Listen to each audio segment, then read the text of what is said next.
Good morning to all our radio listeners and to our Facebook Live viewers. We celebrate today the Holy Mass for the feast of the Exaltation of the Cross. Our Eucharistic celebration will be presided by Reverend Father Jerome Javellana Palma, SSP, Local Superior and Master of the Postulants of the Society of St. Paul, Pampanga. Together we sing the entrance hymn.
In the name of the Father, and of the Son, and of the Holy Spirit. Amen. Grace to you and peace from God our Father and the Lord Jesus Christ. And with your spirit.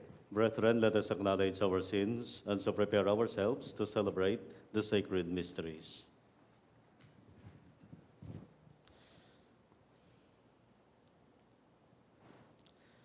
You were sent to heal the contrite of heart. Lord, have mercy. Lord, have mercy. You came to call sinners. Christ, have mercy. Christ, have mercy. You are seated at the right hand of the Father to intercede for us. Lord, have mercy. Lord, have mercy. May Almighty God have mercy on us, forgive us our sins, and bring us to everlasting life. Amen.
Let us pray.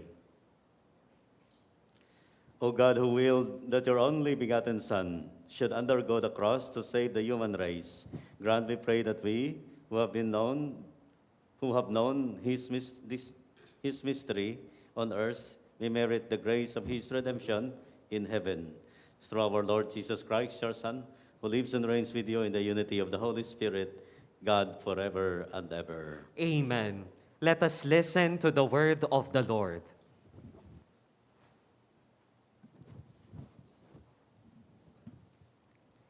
A reading from the book of Numbers. With their patience worn out by the journey, the people complained against God and Moses. "Why have you brought us up from Egypt to die in this desert where there is no food or water? We are disgusted with this wretched food." In punishment, the Lord sent among the people seraph serpents, which bit the people so that many of them died. Then the people came to Moses and said, "We have sinned in complaining against the Lord and you. Pray the Lord to take the serpents from us." So Moses prayed for the people, and the Lord said to Moses, "Make a seraph and mount it on a pole, and if any who have been bitten look at it, they will live." Moses accordingly made a bronze serpent and mounted it on a pole. And whenever anyone who had been bitten by a serpent looked at the bronze serpent, he lived. The word of the Lord. Thanks be to God. Do not forget the works of the Lord. Do not forget the works of the Lord. Hearken, my people, to my teaching. Incline your ears to the words of my mouth. I will open my mouth in a parable. I will utter mysteries from of old. Do not forget the works of the Lord. While he slew them, they sought him and inquired after God again, remembering that God was their rock and the Most High God, their Redeemer. Do not forget the works of the Lord. But they flattered him with their mouths and lied to him with their tongues, though their hearts were not steadfast toward him, nor were they faithful to his covenant. Do not forget the works of the Lord. But he, being merciful, forgave their sin and destroyed them not. Often he turned back his anger and let none of his wrath be roused. Do not forget the works of the Lord. A reading from the letter of St. Paul to the Philippians. Brothers and sisters, Christ Jesus, though he was in the form of God, did not regard equality with God something to be grasped. Rather, he emptied himself, taking the form of a slave, coming in human likeness, and found human in appearance. He humbled himself, becoming obedient to death, even death on a cross. Because of this, God greatly exalted him and bestowed on him the name that is above every name, that at the end of Jesus, every knee should bend, of those in heaven and on earth and under the earth, and every tongue confess that Jesus Christ is Lord, to the glory of God the Father. The word of the Lord. Thanks be to God. Let us honor the Holy Gospel.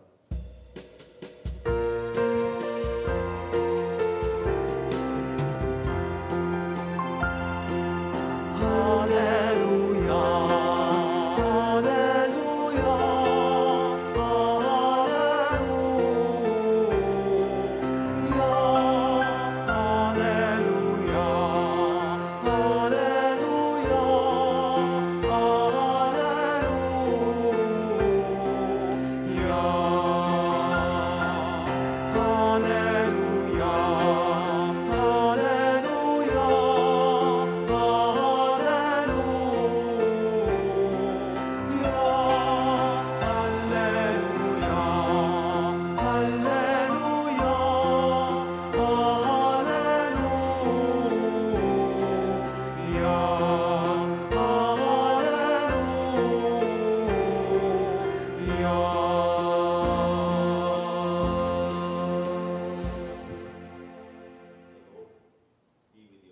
and with your spirit. A reading from the Holy Gospel according to St. John. Glory to you, O Lord. Jesus said to Nicodemus, "No one has gone up to heaven except the Son, the one who has come down from heaven, the Son of Man. And just as Moses lifted up the serpent in the desert, so must the Son of Man be lifted up, so that everyone who believes in him may have eternal life. For God so loved the world that he gave his only Son, so that everyone who believes in him might not perish, but might have eternal life. For God did not send his Son into the world to condemn the world, but that the world might be saved through him." My dear friends, my dear brothers and sisters, the Gospel of the Lord. Praise to you, Lord Jesus Christ. Good morning to you, my dear brothers and sisters. Today we are celebrating the feast of the Exaltation of the Cross, no? The feast of the Holy Cross. No?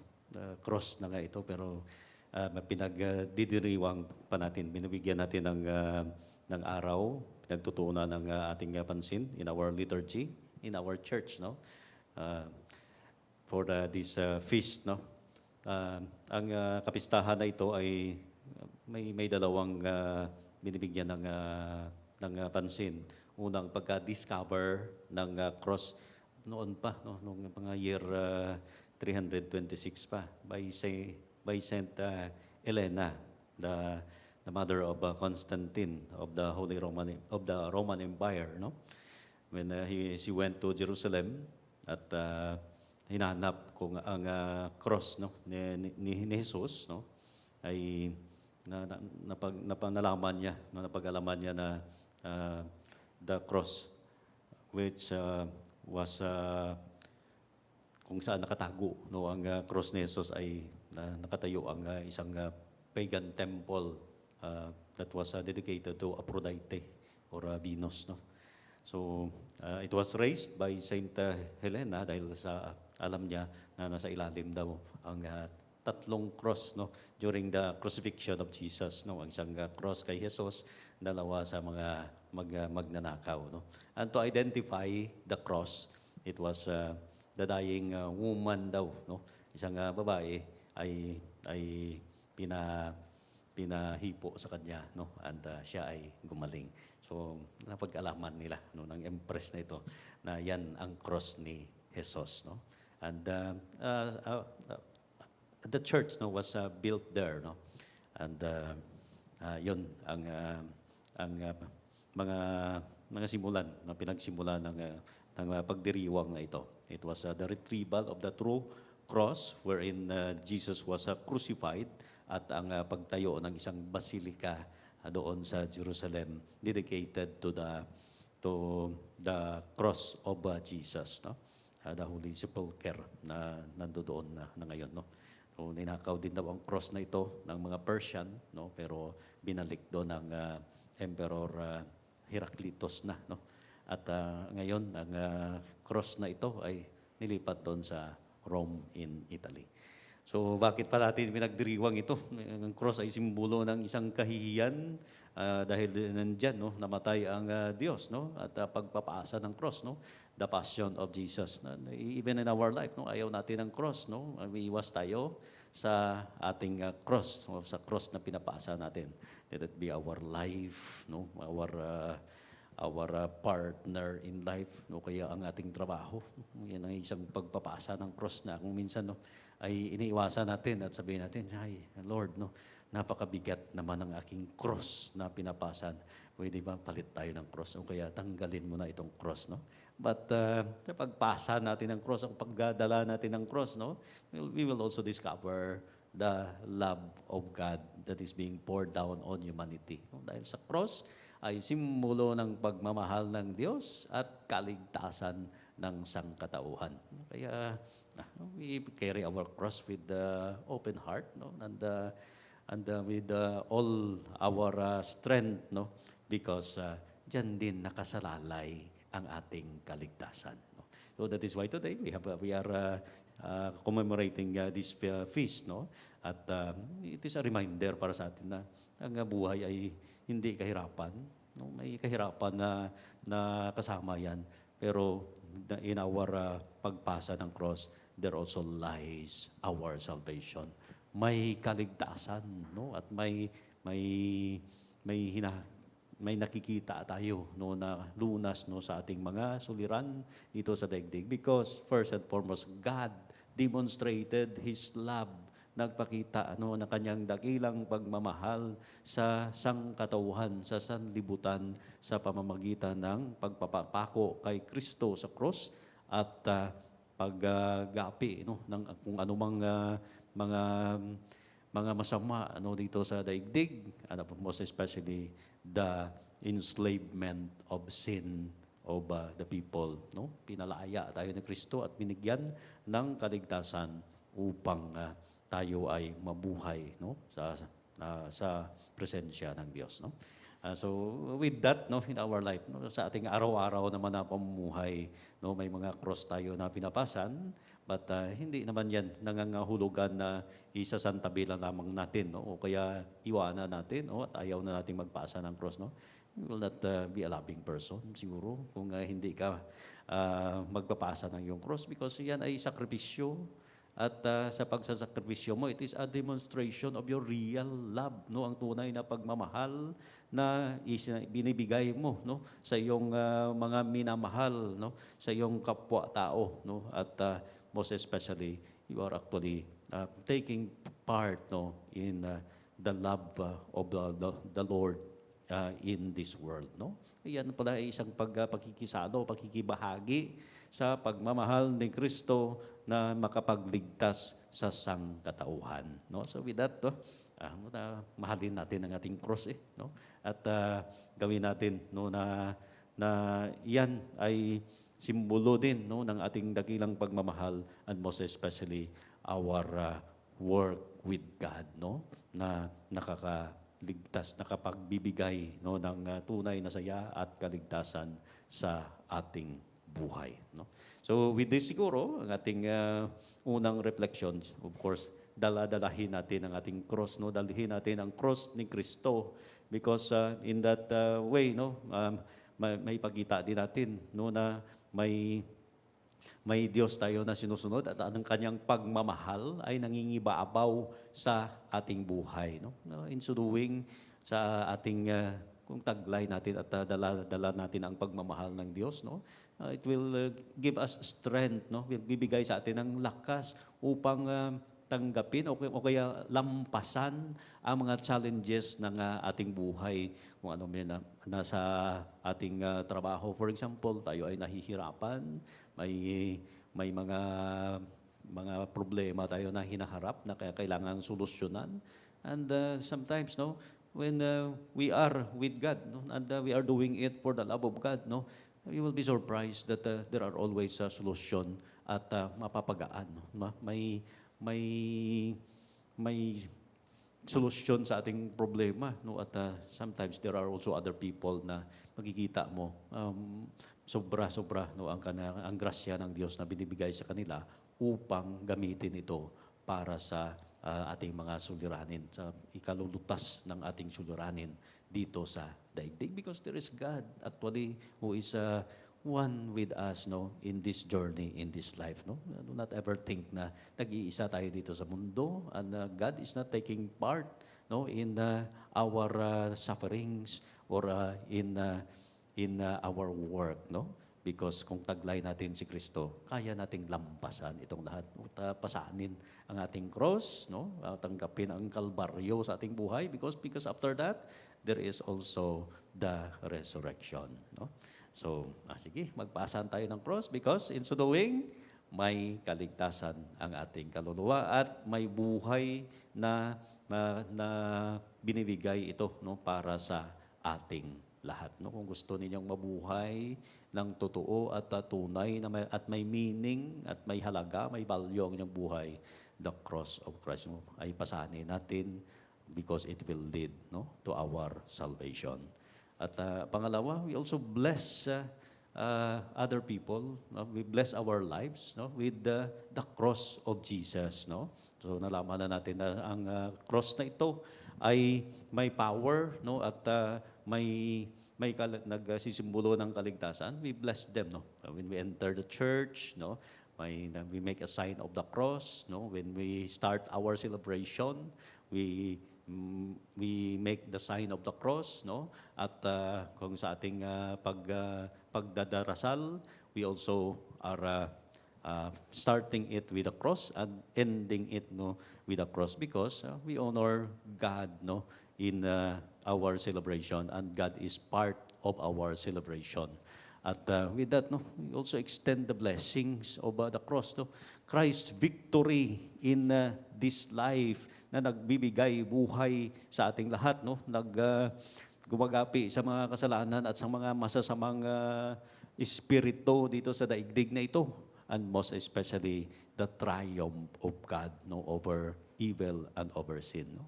And in so doing, no, we honor the Trinity, the God, the Father, the Son, and the Holy Spirit. Makabubuhay pala ito, makapagbigay ng buhay para sa atin, because it is ay gawain ng Diyos, no? Ang cross, no? Pagpapasa natin ng cross ay gawain ng Diyos na nagbibigay ng buhay para sa sanglibutan, no? So in that way, no, mahalin natin ang cross, no, and we bless others with the victory of Christ over sin and death. We bless them with the love of God, with the life of the Trinity, and most especially with the life of heaven that is being given to us, no? And thirdly, it also reminds us na sa cross pala ay we are forgiven of our sins, no? Pinatawad tayo sa ating mga kasalanan, and Jesus continues to do so in our life, so that we can also be forgiving towards other people, no? Kaya din nating makapagpatawad sa ibang mga tao, and tayo pa rin ay patuloy na nagsishare nitong cross ni Kristo, no, sa ating buhay. And in that way, ang kaligtasan ay hindi malayong matamo ng ating kaluluwa. And most especially, nangangahulugan ito na malapit tayo sa Diyos, no? So today, no, instead of iwasan natin ang ating cross, no, ibigay natin ang cross ni Kristo na nagbibigay buhay, nagbibigay ng pagmamahal, and most especially, nag-remind sa atin of the saving action of God in this life, no? In the cross, there is salvation, there is life, and there is God who continues to love us in this world. May the cross of Christ and our celebration today remind us always of the presence of God in our life. May God bless us all.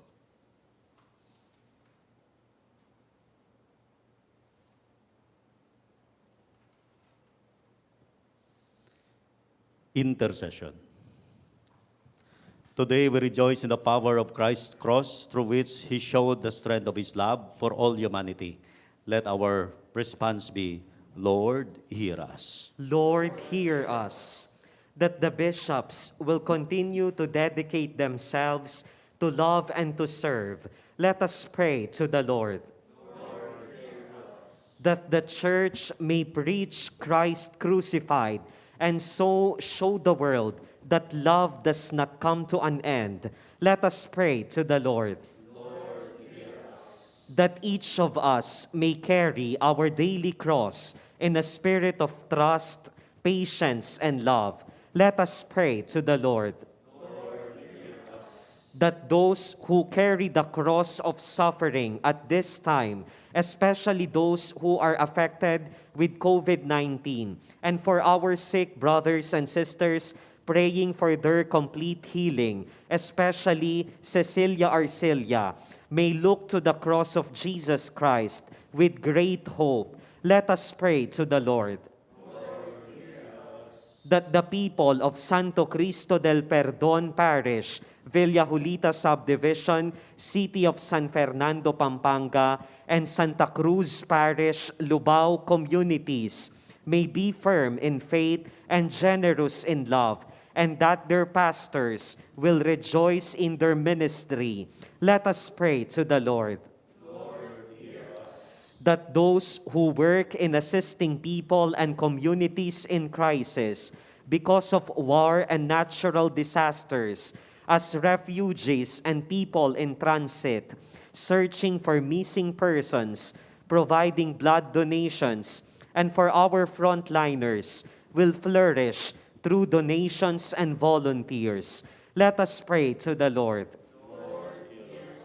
That our relatives, friends, and parishioners who have died, and all who have died in faith, especially those who passed away because of COVID-19, and for the soul of Corazon Amurao Gatbonton, may be saved through the cross of Christ, and so share his risen life. Let us pray to the Lord.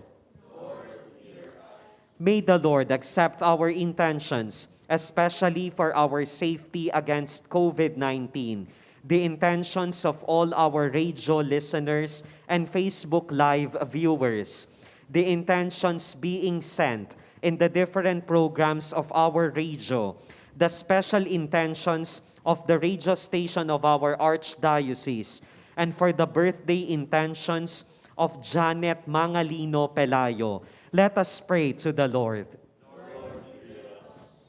Jesus Christ, we adore and praise you, for by your holy cross you have redeemed the world, and you live and reign forever and ever. Amen. Together we sing the hymn for the preparation of the gifts.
Pray, brethren, that my sacrifice and yours may be acceptable to God, the Almighty Father. May the Lord accept the sacrifice at your hands for the praise and glory of his name, for our good and the good of all his holy church. May this oblation, O Lord, which on the altar of cross cancel the offense of the whole world, cleanse us, we pray, of all our sins, through Christ our Lord. Amen. The Lord be with you. And with your spirit. Lift up your hearts. We lift them up to the Lord. Let us give thanks to the Lord our God. It is right and just. It is truly right and just, our duty and our salvation, always and everywhere to give you thanks, Lord, Holy Father, Almighty and eternal God. For you placed the salvation of the human race on the wood of the cross, so that where death arose, life might again spring forth, and the evil one who conquered on the tree might likewise on a tree be conquered through Christ our Lord. Through him the angels praise your majesty, dominions adore, and powers tremble before you. Heaven and the virtues of heaven and the blessed seraphim worship together with exaltation. May our voices, we pray, join with theirs in humble praise as we acclaim.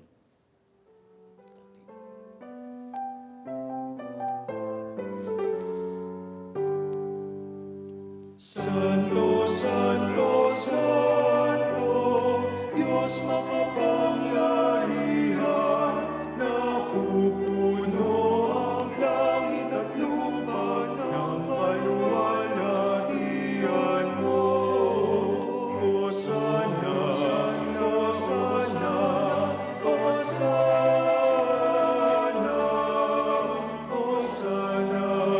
Hosana, sa kaitaan, sa pinagpalaang naparito, sa ngalan ng Panginoon. Hosana, Hosana, Hosana, Hosana, Hosana, sa kaitaan, sa You are indeed holy, O Lord, the fount of all holiness. Make holy, therefore, these gifts, we pray, by sending down your Spirit upon them like the dewfall, so that they may become for us the body and blood of our Lord Jesus Christ. At the time he was betrayed and entered willingly into his passion, he took bread and giving thanks, broke it, and gave it to his disciples, saying, Take this, all of you, and eat of it, for this is my body, which will be given up for you.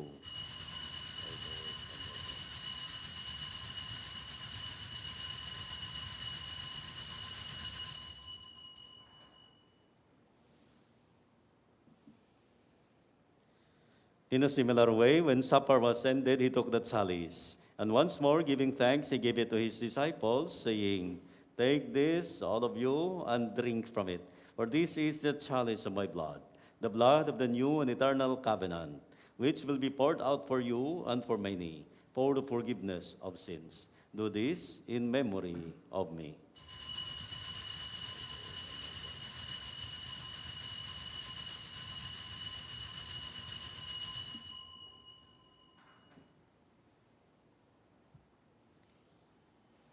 The mystery of faith. Sa krus mo at pagkabuhay, kami natupos mong tunay. Oo, Jesus, naming mahal, iligtas mo kaming tanan. Oo, Jesus, naming mahal, ngayon at magpakailanman. Therefore, as we celebrate the memorial of his death and resurrection, we offer you, Lord, the bread of life and the chalice of salvation, giving thanks that you have held us worthy to be in your presence and minister to you. Humbly we pray that partaking of the body and blood of Christ, we may be gathered into one by the Holy Spirit.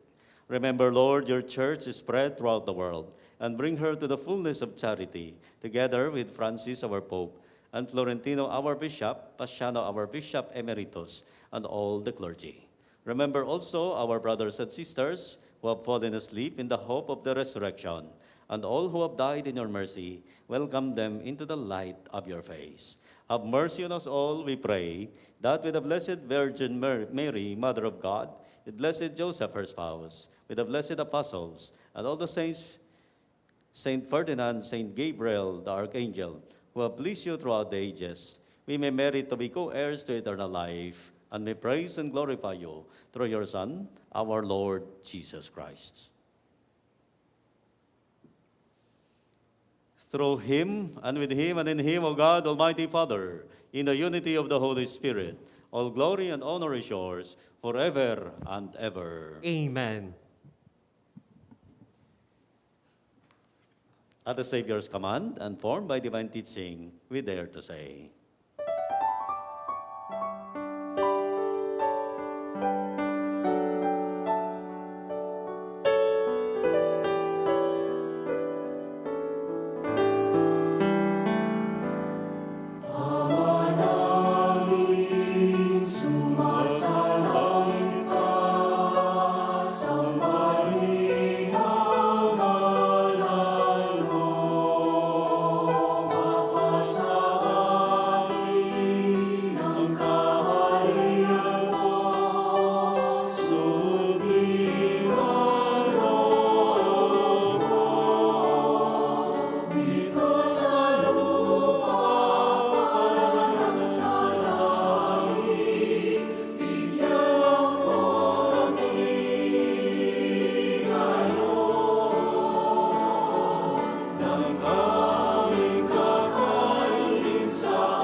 Deliver us, Lord, we pray, from every evil. Graciously grant peace in our days, that by the help of your mercy we may be always free from sin and safe from all distress, as we await the blessed hope, the coming of our Savior, Jesus Christ. For the kingdom, the power, and the glory are yours, now and forever. Lord Jesus Christ has said to your apostles, "Peace I leave you, my peace I give you." Look not on our sins, but on the faith of your church, and graciously grant her peace and unity in accordance with your will, who live and reign forever and ever. Amen. The peace of the Lord be with you always. And with your spirit. Let us offer each other the sign of peace. Peace be with you. Peace be with you all.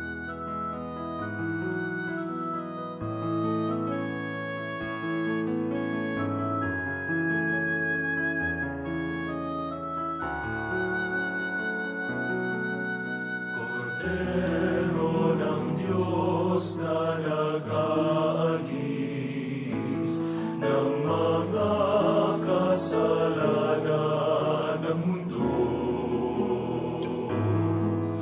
maawa ka sa amin. Cordero ng Diyos, maawa ka. Cordero ng Diyos na nag-aalis ng mga kasalanan ng mundo, maawa ka sa amin. Cordero ng Diyos, maawa ka.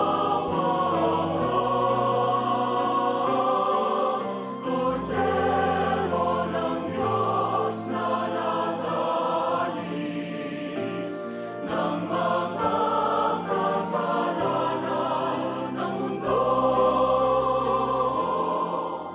Ipagkaloob mo sa amin ang kapayapaan.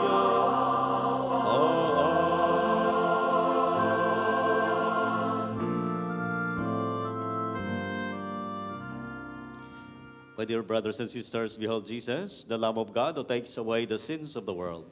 Blessed are those who are called to the banquet of the Lamb. Lord, I am not worthy that you should enter under my roof, but only say the word, and my soul shall be healed.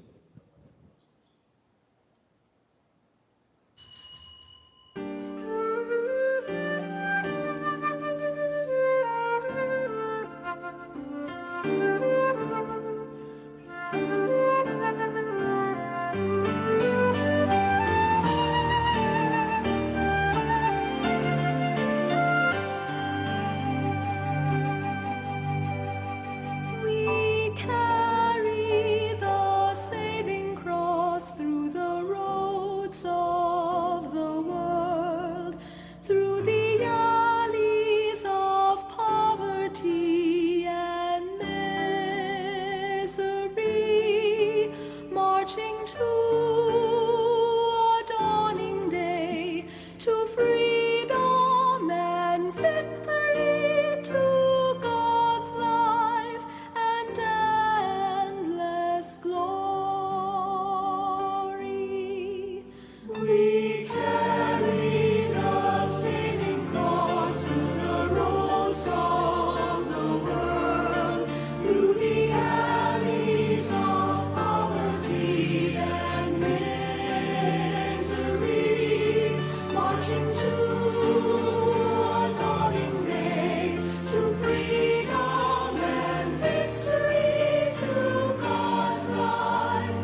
For our radio listeners and Facebook Live viewers who cannot physically receive the communion, we will join you in praying the act of spiritual communion.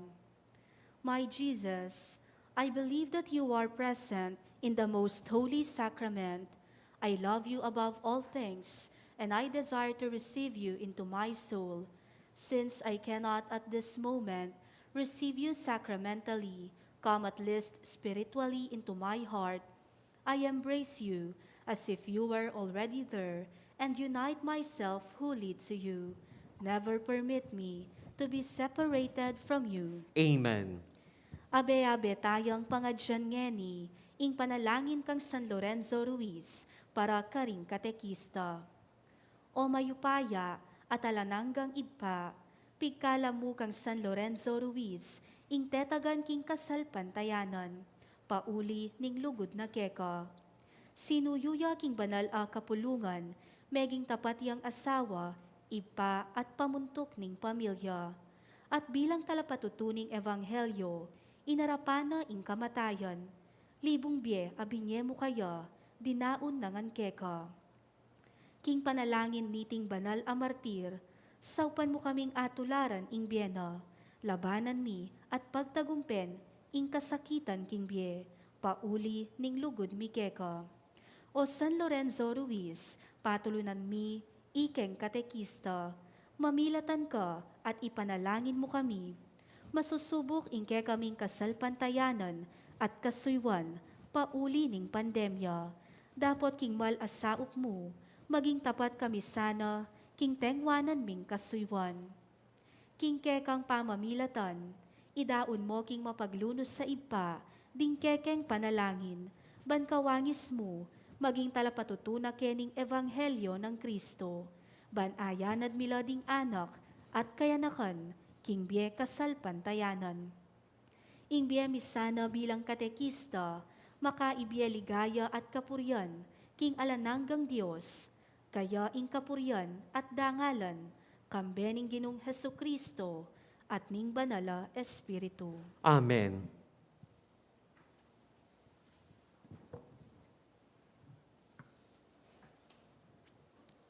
Let us pray. Having been nourished by your holy banquet, we beseech you, Lord Jesus Christ, to bring those you have redeemed by the wood of your life-giving cross to the glory of the resurrection, who live and reign forever and ever. Amen. The Lord be with you. And with your spirit. May Almighty God bless you, the Father, the Son, and the Holy Spirit. Amen. Go and announce the gospel of the Lord. Thanks be to God.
Sablang tuksuan maron Lord.